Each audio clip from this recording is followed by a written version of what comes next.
கிருஷ்ணகிரி அருகே உள்ள குந்தாரப்பள்ளி கிராமத்தில் 4ஆம் ஆண்டு எருது விடும் விழாவில் 250 காளைகள் பங்கேற்பு. சீறிவாய்ந்த கிருஷ்ணகிரி அருகே உள்ள குந்தாரப்பள்ளி கிராமத்தில் 4ஆம் ஆண்டு எருது விடும் விழாவில் 250 காளைகள் பங்கேற்பு.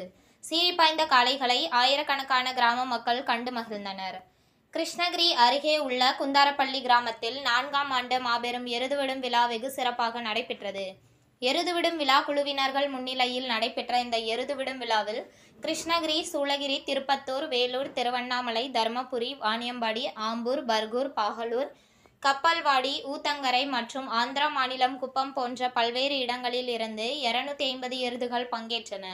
தமிழக அரசின் நிபந்தனைகள் படி எருதுகளை முழு பரிசோதனை செய்யப்பட்டு இருபுறமும் தடுப்புகள் அமைத்து அதன் நடுவே எருதுகள் ஓட ஏற்பாடுகள் செய்யப்பட்டிருந்தது.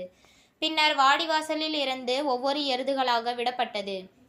இதில் 120 மீட்டர் தூரத்தினை விரைவாக கடந்த எருதுகளுக்கு பரிசுகள் வழங்க ஏற்பாடுகளும் செய்யப்பட்டிருந்தது. பின்னர் வாடிவாசலில் இருந்து சீறிப்பாய்ந்த எருதுகளை இளைஞர்கள் உற்சாகப்படுத்தினார்கள். இந்த எருதுவிடும் விழாவில் குறைந்த நேரத்தில் இலக்கை எட்டிய எருதுகளுக்கு முதல் பரிசாக 1,25,000, இரண்டாம் பரிசாக 1,00,000, மூன்றாம் பரிசாக 75,000, நான்காம் பரிசாக 60,000, ஐந்தாம் பரிசாக 50,000 வழங்கப்பட்டது. இது மட்டுமல்லாமல் பல்வேறு பரிசுகள் வழங்கப்படுகிறது. இந்த எருதுவிடும் விழாவை மாவட்டத்தின் பல்வேறு பகுதிகளில் இருந்து ஆயிரக்கணக்கான மக்கள் ஆர்வத்துடன் கலந்து கொண்டு கண்டுகளித்தனர். மேலும் இந்த விழாவிற்கான ஏற்பாடுகளை குந்தாரப்பள்ளி பகுதியை சேர்ந்த ஊர் பொதுமக்கள், இளைஞர்கள் சிறப்பாக செய்திருந்தனர்.